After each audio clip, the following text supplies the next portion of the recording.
Good morning everyone, happy Sunday. இன்றைக்கி morning breakfast வெண்பொங்கல். ஒரு tumbler அரிசியும் 1/4 டம்ளர் பைத்தம்பருப்பு போட்டு 3/4 ஸ்பூன் உப்பு போட்டு தண்ணி விட்டு இது வரைக்கும் இந்த கிண்ணம் வரைக்கும் 1க்கு 3 தண்ணி விடலாம் போட்டு வேக வச்சுருக்கேன். இதிலே நெய் ஒரு 7 ஸ்பூன் விட்டுருக்கேன்.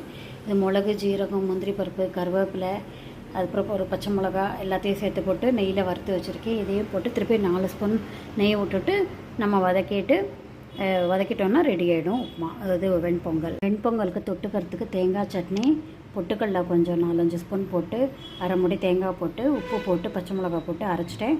அப்புறம் கடுகும் கருவேப்பிலை தாளிச்சு போட்டு ரெடி ஆகிடும். சூப்பரான வெண்பொங்கலும் சட்னியும் ரெடி ஆகிடுது. நான் சொன்ன மெத்தடில் பண்ணி பாருங்கள், சூப்பராக டேஸ்ட்டாக இருக்கும். தேங்க்யூ ஸோ மச் ஃபார் வாட்சிங். பார்த்துட்டு கமெண்ட் பண்ணுங்கள், சப்ஸ்கிரைப் பண்ணுங்க. வெண்பொங்கல் பாருங்கள், சூப்பராக சட்னியோடு சேர்த்து சாப்பிட்லாம், டேஸ்ட்டாக இருக்கும்.